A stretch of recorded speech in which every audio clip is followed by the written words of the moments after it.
جمال الوجود بذكر الإله وتصفو الحياة بنور هدى. بسم اللہ الرحمن الرحیم. آج میں آپ کے سامنے 22ویں پارے کا خلاصہ اور تفسیر پیش کروں گا. اعوذ باللہ من الشیطان الرجیم. بسم اللہ الرحمن الرحیم. ومن یقنط منکن للہ ورسولہ وتعمل صالحا. امہات المومنین کو خطاب تھا پچھلے پارے کے اختتام میں کہ اگر تم دنیا کی زندگی چاہتی ہو تو نبی تمہیں اپنی زوجیت سے نکالنے کے لیے تیار ہیں، اور اگر اللہ اس کے رسول کی اطاعت کرتی ہو تو اللہ تعالیٰ نے تمہارے لیے دگنا اجر تیار کر کے رکھا ہوا ہے. اسی کا اعلان کیا گیا اس پارے کی پہلی آیات میں، اور اس میں مزید بھی کچھ احکام دیے گئے. فرمایا وقرن فی بیوتکن ولا تبرجن تبرج الجاہلیۃ الاولی، کہ اپنے گھروں میں قرار پکڑو اور زمانے جاہلیت کی طرح بازاروں کی زینت مت بنو. یہ مسلمان عورتوں کو خطاب ہے امہات المومنین کے واسطے سے. اور یہ بھی بتایا گیا کہ ان المسلمین والمسلمات والمؤمنین والمؤمنات والقانتین والقانتات، کے جتنے بھی اسلام کے احکام ہیں، نماز ہے، زکوٰۃ ہے، حج ہے، صدقہ ہے، روزہ ہے، اور جتنے بھی حکام ہیں اپنی عفت اور پاک دامنی کی حفاظت کرنا، ان تمام حکام میں مرد اور عورت برابر ہیں. ایسا نہیں ہے کہ مردوں کو تو نیکیاں کریں گے تو ثواب ملے گا، عورتوں کو ثواب نہیں ملے گا. تو بعض خواتین کو اشکال ہوا تھا کہ بھئی ہمارے لیے بھی کیا یہ دین ہے؟ تو بتایا گیا کہ یہ دین سب کے لیے ہے، مردوں کے لیے بھی، عورت کے لیے بھی. کوئی بھی صدقہ خیرات کرے گا تو اللہ نے ان سب کے لیے اجر عظیم تیار کر کے رکھا ہوا ہے. اس کے بعد پھر متبنہ کی زوجہ کے احکام بیان کیے گئے ہیں، جو میں نے پچھلے پارے میں بھی اس کا تذکرہ کیا تھا. کیونکہ صورت وہی ہے، سورہ احزاب چل رہی ہے، تو یہ متبنہ کا تذکرہ میں نے پچھلے پارے میں کیا. دو حقیقت میں یہ 22ویں پارے میں ہے، لیکن صورت ایک تھی تو اس لیے اس مناسبت سے اس کا تذکرہ پچھلے پارے میں آ گیا. تو اس میں اللہ تعالیٰ نے حکم دیا کہ جو منہ بولا بیٹا ہوتا ہے وہ حقیقی بیٹا نہیں ہوتا، لہذا اس کی بیوی سے نکاح کرنا تمہارے لیے جائز ہے. اور جو بنائے ہوئے رشتے ہیں ان کو حقیقی رشتوں کی طرح مت سمجھا کرو.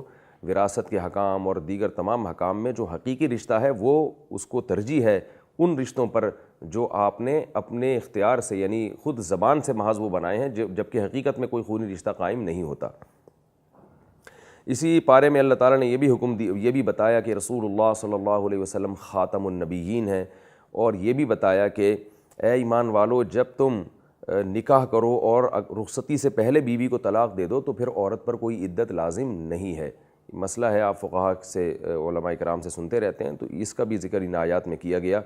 اور رسول اللہ صلی اللہ علیہ وسلم کو بتایا گیا کہ آپ کے لیے نکاح کن کن عورتوں سے حلال ہے. اس میں خاص طور پر آپ کی پھوپھی کی بیٹیاں اور خالہ کی بیٹیاں اور ماموں کی بیٹیاں اور چچا کی بیٹیوں کو الگ سے ہائی لائٹ کیا گیا ہے کہ ان سے نکاح بھی آپ کر سکتے ہیں، جو حقیقت میں پوری امت کے لیے ایک یعنی حکم ہے کہ ہماری اس امت میں، کیونکہ نصارہ میں ایک باقاعدہ فرقہ تھا جو کزن میرج کو ناجائز اور حرام سمجھا کرتا تھا، جس کے اثرات آج بھی ملتے ہیں. تو اسلام نے بتایا کہ اسلام میں کزن میرج بالکل جائز اور ایک پاکیزہ کام ہے. اور یہ بھی بتایا گیا کہ اے ایمان والو، تم رسول صلی اللہ علیہ وسلم پر درود و سلام پڑھا کرو. ان اللہ و ملائکتہ یصلون علی النبی، اللہ تعالیٰ بھی اپنے نبی پر رحمت بھیجتے ہیں اور فرشتے بھی رحمت کی دعائیں کرتے ہیں. تو یا ایھا الذین آمنوا صلوا علیہ وسلموا تسلیما، اے ایمان والو تم بھی محمد صلی اللہ علیہ وسلم پر صلاۃ و سلام پڑھا کرو. اور یہ بھی بتایا گیا کہ نبی کی جو زوجات ہیں ان پر پردہ فرض ہے. وَإِذَا سَأَلْتُمُوهُنَّ مَتَاعًا فَاسْأَلُوهُنَّ مِنْ وَرَاءِ حجاب. صحابہ کرام کو حکم دیا گیا کہ جب تم کوئی چیز ان سے مانگو یا کوئی شرعی مسئلہ پوچھو تو پردے کی آڑ میں یہ کام ہونا چاہیے. ذَلِكُمْ أَطْهَرُ لِقُلُوبِكُمْ وَقُلُوبِهِنْ، یہی تمہارے لیے زیادہ پاکیزگی کا ذریعہ ہے. اور یہ بھی بتایا گیا کہ اے نبی، اپنی زوجات سے، اپنی بیٹیوں سے، اپنی بیویوں سے کہہ دیجئے کہ جب وہ بازار میں نکلیں یا گھر سے باہر نکلیں، یدنین علیہن من جلابیبہن، تو اپنے اوپر اپنی چادروں کو ڈال لیا کریں. یہ پردے کی آیات ہیں. اس کے بعد سے اسلام میں پردے کو فرض قرار دے دیا گیا. اس کے بعد اللہ تعالیٰ نے سورت کے اختتام میں صحابہ کرام کو اور قیامت تک آنے والے تمام مسلمانوں کو حکم دیا ہے کہ کوئی بھی ایسا کام نہ کریں جو نبی کی اذیت کا سبب بنے. یا ایھا الذین آمنوا لا تکونوا کالذین آذوا موسیٰ، ایمان والو بنی اسرائیل کی طرح مت بن جاؤ جنہوں نے موسیٰ علیہ السلام کو اذیتیں دیں. فبرأہ اللہ مما قالوا، لیکن اللہ نے موسیٰ علیہ السلام کو بری کر دیا ان سے. تو اللہ تعالیٰ، اگر تم معاذ اللہ نبی پر کوئی الزام لگاؤ گے تو اللہ اس کی برات کا انتظام کر دے گا. تو یہ منافقین اس طرح کے کام کیا کرتے تھے، اس لیے اللہ تعالیٰ نے یہ تنبیہ فرمائی ہے. اور یہ بھی حکم دیا کہ یا ایھا الذین آمنوا اتقوا اللہ وقولوا قولا سدیدا، ایمان والو اللہ سے ڈرو اور جب بھی بات کرو تو راستی کی بات کیا کرو، درست بات کیا کرو. غلط بات مت کیا کرو۔ اس کے بعد سورہ سبا ہے۔ سورہ سبا میں اللہ تعالیٰ نے داؤد علیہ الصلاۃ والسلام اور سلیمان علیہ السلام پر جو اللہ کی خصوصی نعمتیں ہوئی تھیں ان کا تذکرہ کیا۔ وَلَقَدْ آتَيْنَا دَاوُودَ مِنَّا فَضْلًا یا جبال اوبی ماہو طیر کے پہاڑ اور پرندے داؤد علیہ السلام کے ساتھ اللہ کی تسبیح میں شریک ہوا کرتے تھے۔ اور النا لہ الحدید، ہم نے ان کے ہاتھ میں لوہے کو نرم کر دیا۔ اور سلیمان علیہ السلام کے لیے فرمایا کہ ہم نے ہواؤں کو ان کے تابع بنا دیا، جنات کو ان کے تابع بنا دیا۔ یعملون لہ ما یشاء من محاریب و تماثیل و جفان کالجواب، بڑی بڑی چیزیں بنایا کرتے تھے، عمارتیں بنایا کرتے تھے۔ اتنی طاقتیں اور قوتیں دیں سلیمان علیہ السلام کو، لیکن جب موت کا وقت آئے تو سیکنڈوں میں آپ کی موت واقع ہوئی ہے اور لوگوں کو پتہ ہی نہیں چلا کہ آپ پر موت واقع ہو چکی ہے۔ فلما خر تبینت الجن تأکل من سأتہ، ایک کیڑا تھا جس نے آپ کی لاٹھی کو کھانا شروع کیا، اس سے توازن خراب ہوا اور سلیمان علیہ السلام جب زمین پہ گرے ہیں تو پھر جنات کو پتہ چلا کہ آپ کی موت واقع ہو گئی ہے۔ اللہ فرماتے ہیں کہ اگر جنات کو پہلے پتہ چل جاتا کہ آپ کی موت واقع ہو گئی ہے تو وہ جتنی مشقت والے کام میں لگے ہوئے تھے جنات نہ لگتے۔ اس سے پتہ چلتا ہے کہ جنات عالم الغیب نہیں ہوتے۔ قوم سبا کا اللہ نے اس صورت میں واقعہ بیان کیا ہے جس کی مناسبت سے اس صورت کا نام سورہ سبا ہے، کہ ایک قوم تھی جس کو ہم نے بہت نوازا تھا، ہر قسم کے رزق کی بہتات تھی، مگر انہوں نے اللہ کی ناشکری کی تو ان پر کیسا عذاب آیا کہ وہ ساری کھیتیوں کی جو ان کی بہاریں تھیں اللہ نے چھین لی اور اس قوم کو قحط کے اندر مبتلا کر دیا۔ اس صورت میں اللہ تعالیٰ نے توحید کے مضمون کو بھی بہت زیادہ اہتمام سے بیان کیا ہے کہ لا تنفع الشفاعۃ عندہ الا لمن اذن لہ، اللہ کے ہاں زبردستی شفاعت نہیں ہے، جیسے کہ مشرکین کہا کرتے تھے کہ ہمیں یہ لوگ بخشوا دیں گے۔ اللہ نے فرمایا کہ کوئی زبردستی اللہ کے ہاں کسی کو نہیں بخشوا سکتا، جس کی اجازت ملے گی اور جتنی اجازت ملے گی اتنی ہی شفاعت ہوگی، اور شفاعت کرنے والے بھی اہل ایمان ہوں گے، اہل ایمان کے علاوہ کسی کو شفاعت کی اجازت نہیں ہوگی۔ یہ بھی بتایا گیا کہ جب اہل جنت جنت میں اور اہل جہنم جہنم میں جائیں گے تو جہنمیوں میں جو ماتحت لوگ ہیں وہ اپنے بڑوں سے، وڈیروں سے، سرداروں سے جھگڑا کریں گے۔ قال الذین استضعفوا للذین استکبروا لولا انتم لکنا مؤمنین، اگر تم نہ ہوتے تو ہم ایمان پہ آ جاتے، تمہاری وجہ سے ہم بھی جہنم کی آگ میں جل رہے ہیں۔ تو جو بڑے تھے وڈیرے تھے وہ کہیں گے کہ انحن صددناکم عن الہدی بعد اذ جاءکم، تمہارے پاس جب ہدایت آئی تو ہم نے زبردستی نہیں تم کو روکا، بل کنتم مجرمین، تم ہی مجرم ہو۔ پھر کمزور لوگ کہیں گے کہ بل مکر اللیل والنہار اذ تأمروننا، یہ دن اور رات کی تمہاری تدبیریں تھیں جن کی وجہ سے ہم اس گمراہی کے راستے پر چلے ہیں۔ تو یہ اس طرح سے ایک دوسرے پر الزام ڈالیں گے، لیکن اس الزام کا ان کو کوئی فائدہ نہیں ہوگا، اور چاہے وہ ماتحت ہوں چاہے وہ بڑے ہوں، دونوں جہنم کی آگ میں جل رہے ہوں گے۔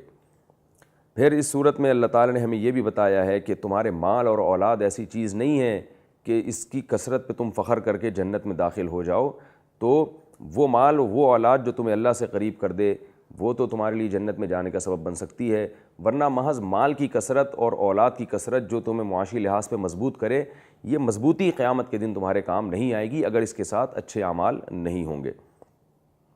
اور اس صورت کے آخر میں ایک بہت دلچسپ مضمون ہے، وہ یہ کہ اللہ تعالیٰ نے اپنے نبی سے کہا کہ ان سے کہہ دیجئے اعظکم بواحدہ، میں تمہیں ایک بات کہتا ہوں اس پہ غور کرو، ان تقوموا للہ مثنی وفرادا ثم تتفکروا ما بصاحبکم من جنہ۔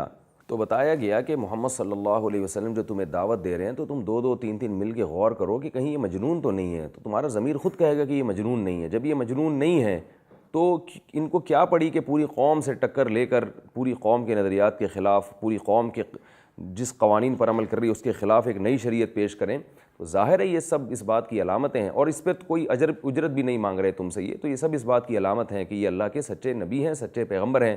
تو تم تنہائی میں جا کے یا دو دو تین تین مل کے اس بات پر اچھی طرح سے غور کرو، اس کے بعد فیصلہ کرو۔ اس کے بعد سورہ فاطر ہے۔ سورہ فاطر میں اللہ تعالیٰ نے بتایا کہ فاطر یعنی پیدا کرنے والا آسمانوں اور زمینوں کا وہ اللہ تعالیٰ ہے جس نے فرشتوں کو پیدا کیا، اور ما یفتح اللہ للناس من رحمت، اعلان کیا گیا کہ اللہ کسی کے لیے رحمت کا دروازہ کھول دے تو کوئی اس کو بند نہیں کر سکتا، اور وہ اگر وہ رحمت کا دروازہ بند کر دے تو دنیا میں کوئی ایسا نہیں ہے جو رحمت اس کے دروازے کو کھول سکے۔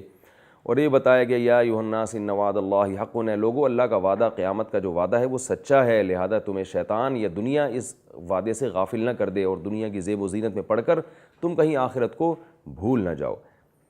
اس صورت میں توحید کا بھی مضمون بہت اہتمام سے بیان کیا گیا اور بتایا گیا کہ تم اللہ کے سوا جن بتوں کو اور جن معبودوں کو پکارتے ہو ما یملکون من قطمیر، وہ تو کھجور کی جو گھٹلی کے اوپر جھلی ہے نا اس کے بھی مالک نہیں ہے، تو اس سے زیادہ طاقتور تو تم خود ہو۔ تو یہ کیسی بات ہے کہ تم ایسے معبودوں کو پکار رہے ہو جو کسی بھی چیز کے مالک نہیں ہیں، اور اس احکم الحاکمین کو چھوڑ رہے ہو جس نے کائنات کی ایک ایک چیز کو بنایا اور وہ ہر چیز کا مالک ہے۔ اور یہ بھی بتایا کہ یا ایھا الناس انتم الفقراء الی اللہ واللہ هو الغنی الحمید، اے لوگو تم سب کے سب اللہ کے در کے بھکاری ہو، فقیر ہو، اور اللہ ہے جس کو کسی کی پرواہ نہیں ہے، جو ہر چیز سے مستغنی ہے، بے نیاز ہے۔ اور یہ بھی بتایا کہ ان اللہ یمسک السماوات والارض، کہ اللہ ہے جس نے آسمانوں اور زمینوں کو تھاما ہوا ہے، اگر یہ آسمان اور زمین ان کا بیلنس خراب ہو جائے، ان کا توازن خراب ہو جائے تو جو تباہی آئے گی اس تباہی کو بچانے والا بھی اللہ ہے، یعنی یہ توازن اگر خراب ہو جائے تو اس توازن کو برقرار کرنے والا، دوبارہ اپنی نہج پہ لانے والا بھی وہ اللہ ہی ہوگا، اللہ کے علاوہ کسی میں طاقت نہیں ہے۔ تو اس توازن کے برقرار رہنے میں بھی تم اللہ کے محتاج، اور اس کو اپنی جگہ پر دوبارہ لانے میں بھی تم اللہ کے محتاج ہو، لہذا اللہ سے ڈرو۔ اور اہل جنت کی علامات بھی بیان کی گئیں کہ جنت میں جا کے وہ اللہ کا شکر ادا کریں گے، الذی احلنا دار المقامۃ لا یمسنا فیہا نصب، کہ اللہ وہ ذات، وہ بڑی تعریف والی ذات ہے جس نے ہمیں ہمیشگی کے گھر میں ٹھکانہ دیا، نہ ہمیں یہاں کوئی تھکاوٹ ہوگی، نہ ہمیں یہاں کوئی غم ہوگا۔ تو اللہ تعالیٰ فرماتے ہیں کہ اہل جنت میں جا کے اللہ تعالیٰ کے اس طرح سے شکر ادا کریں گے۔ اور اس صورت کے اختتام پہ یہ بھی بتایا گیا کہ اللہ تعالیٰ اگر لوگوں کو ان کے گناہوں پہ پکڑنا شروع کر دیں، لو یؤاخذ اللہ الناس بما کسبوا ما ترک علی ظہرہا من دابہ، تو انسان تو کیا زمین میں ایک جانور اور چوپایا بھی زندہ باقی نہیں بچے گا، لیکن اللہ نے ان کو ایک مہلت کا وقت دیا ہوا ہے، کیونکہ حساب و کتاب کا ایک دن ہے، اللہ تعالیٰ اس سے پہلے سزا عام طور پر نہیں دیتے۔ اس کے بعد سورہ یاسین ہے، سورہ یاسین کا کچھ حصہ 22ویں پارے کے اختتام میں ہے اور زیادہ تر حصہ 23ویں پارے میں ہے۔ تو جو ابتدائی حصہ ہے وہ اس کو بیان کر دیتا ہوں۔ اس میں اللہ تعالیٰ نے قرآن مجید کی قسم اٹھائی اور بتایا کہ اے محمد صلی اللہ علیہ وسلم، آپ اللہ کے سچے پیغمبروں میں سے ایک پیغمبر ہیں۔ رہا یہ مسئلہ کہ یہ آپ پر ایمان نہیں لاتے، تو اللہ تعالیٰ نے بہت سے لوگوں کو ان کی بدعمالیوں کے سبب ان کے دلوں پر مہر لگا دی ہے، جس کی وجہ سے وہ ایمان نہیں لاتے۔ وَسَوَاءٌ عَلَيْهِمْ أَأَنذَرْتَهُمْ أَمْ لَمْ تُنذِرْهُمْ لَا يُؤْمِنُونَ، یہ وہ بدبخت لوگ ہیں کہ ان کے دل ایسے سیاہ ہو چکے ہیں کہ ان کو آپ ڈرائیں یا نہ ڈرائیں یہ لوگ ایمان نہیں لائیں گے۔ اور ایک بستی کا واقعہ بیان کیا گیا، وَاضْرِبْ لَهُمْ مَثَلًا أَصْحَابَ الْقَرْيَةِ اِذْ جَاءَهَا الْمُرْسَلُونَ، کہ ایک بستی تھی جن میں ہم نے پیغمبروں کو بھیجا، لوگوں نے ان کا انکار کیا، تو اللہ نے مزید ایک پیغمبر کو بھیج کے ان کی تائید کی، تاکہ ان پیغمبروں کو تقویت ملے اور لوگ ایمان لے کر آئیں۔ اس کے باوجود لوگ ایمان نہیں لائے۔ اللہ کی طرف سے جب آزمائشیں آنا شروع ہوئیں قوم پر، تو بجائے یہ اللہ کی آزمائش کے وہ کہنے لگے انا تطیرنا بکم، معاذ اللہ یہ تو آپ کی نحوست ہے، پیغمبروں کو یہ طعنے دینے لگے۔